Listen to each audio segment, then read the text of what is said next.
Komploti kundër Jezusit. Jezusi kur I kreu të gjitha këto fjalime u tha nxënësve të vet. Ju e dini se edhe 2 ditë janë Pashkët, dhe Biri I Njeriut do të dorëzohet për të qenë kryqëzuar. Atëherë kryepriftet e pleqtë e popullit bën mbledhje në pallatin e kryepriftit që quhej Kaifa dhe morën vendim ta zënë Jezusin me tradhti e ta mbysin, por thoshin jo në të kremte që të mos bëhet ndonjë trazirë në popull. Prerimi I Jezusit në Betani. Kur Jezusi po gjendej në Betani në shtëpinë e Simonit të gërbullur, ndërsa po rrinte në tryez, I u ofrua një grua me një enë ilbasani plot parfum të shtrenjtë dhe I zbrazi mbi krye. Nxënësit kur e pan u zemëruan dhe thanë, pse gjithë ky shpenzim, mundi të shitet shtrejt e tu jepet skamnorëve. Jezusi e hetoi këtë gjë e u tha, po pse po I aprishni kësaj gruaje, ajo bëri vepër të mirë ndaj meje, skamnorit I keni gjithmonë me vete, e mua nuk më keni gjithmonë. Ajo vërtet duke e zbrazur këtë parfum mbi trupin tim, e bëri atë që të më bëj gati për varrim.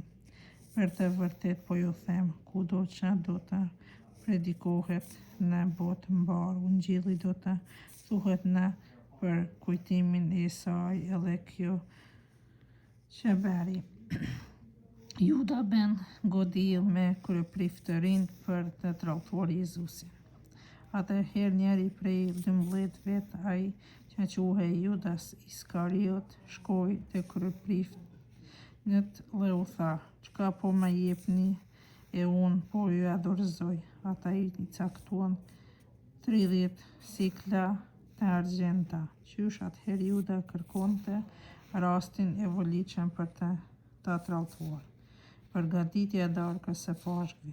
Të parën ditë të bukëve të pabrume ju ofroi Jezusi nxënësit dhe e pyetën, ku dëshiron ta bëni gati darkën e Pashkëve? Ai u tha, shkoni në qytet të filani dhe thoni mësuesi thot, koha ime është në gjatë, te ti do të kremtojmë Pashkët me nxënësit e mi. Nxënësit bënin si u urdhëroi Jezusi dhe e përgatitën darkën e Pashkëve. Kur u bën nata, Jezusi u ul në tryez bashkë me 12, ndërsa po hanin, ai u tha, për të vërtet po ju them, njëri prej jush do të më tradhtoj, të thrishtuar për të tepërmi, zunë të pyesin njëri pas tjetrit, a mos je unë? Mos jam unë, zotëri, ai u përgjigji.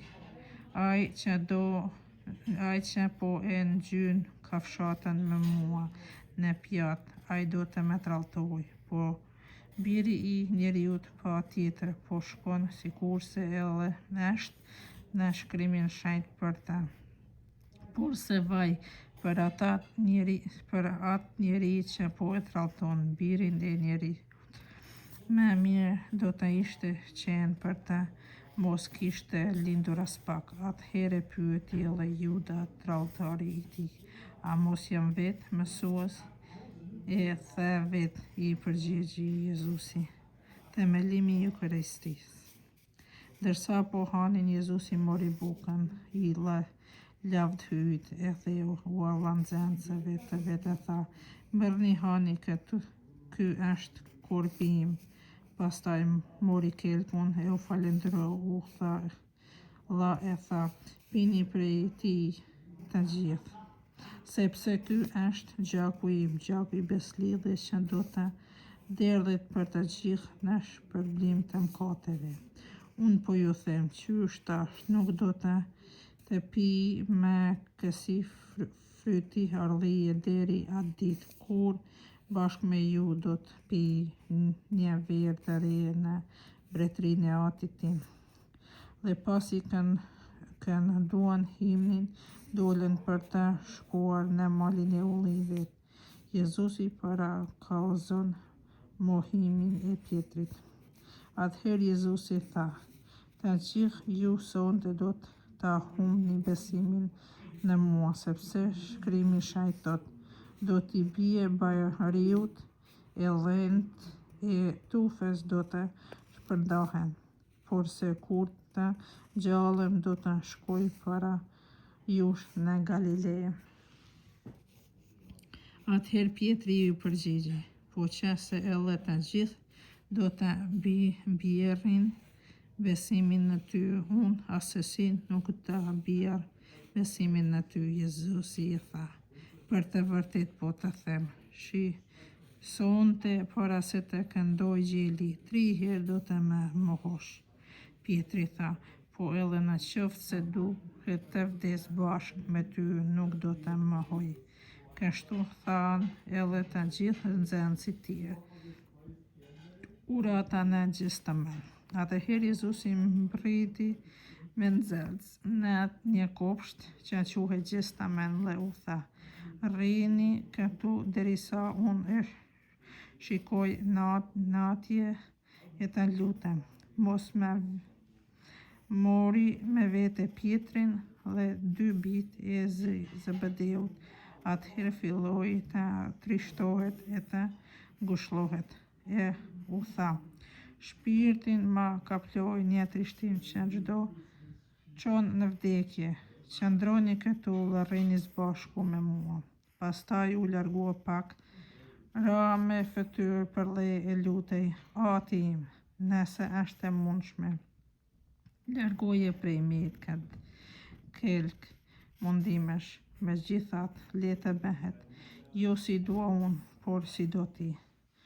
Dhe u kthye te nxënësit, i gjeti fjetur dhe i tha Pjetrit: "Si kështu, smujte të rrini zgjuar me mua as për një orë të vetme? Rrini zgjuar e lutuni të mos bini në tundim shpirtit.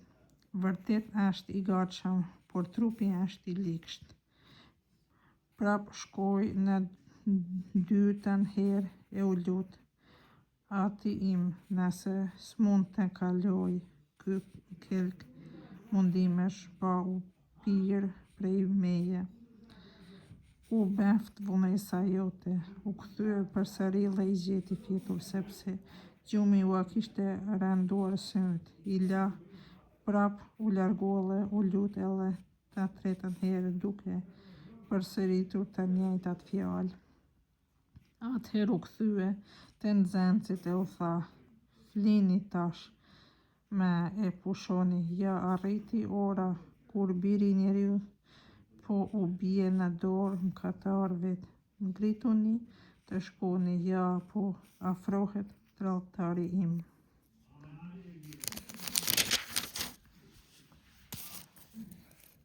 Jezusin e tradhton Juda dhe e kapi. Ndërsa ai ende po fliste,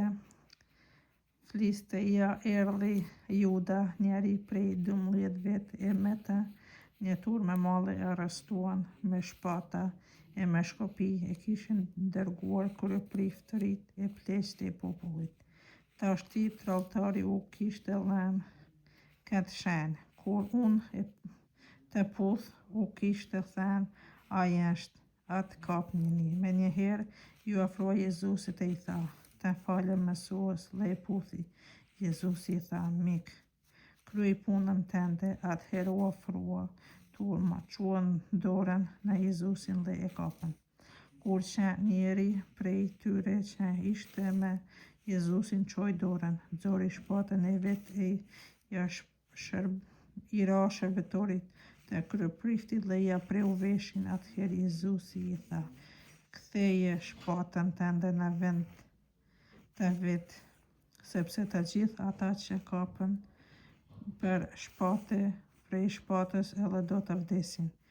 E ndoshta ti kujton se unë nuk mund t'i lutem Atit tim dhe se ai nuk kishte për të mi dërguar me njëherë 12 legjion e ngjysh.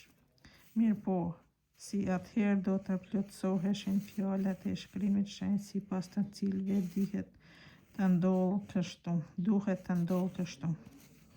Atëherë Jezusi u drejtua turmës. Dolët me shpata e me shkopit e me zini si të isha unë cub, e pra ditë për ditë rria me ju duke mësuar në tempull e nuk me kapt, por të gjithë këto ndodhen për të shkaktuar në vend shkrimet e profetëve. Atëherë të gjithë nxënësit e lanë e ikën Jezusi para Këshillit të lartë si ndër dritë. Tashti, ata që kapën Jezusin e quan te kryeprifti Kajf, ku ishin tu buar skrib e pleqt.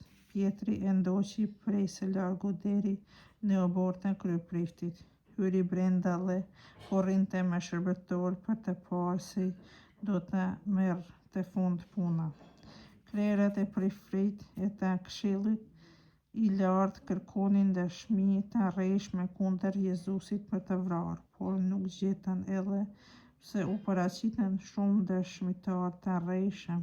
Në fund u paraqiten 2 e thanë: "Ky njeri ka thënë, unë mund të rënoj tempullin e hyjit e mund të ndërtoj rishtas për 3 ditë."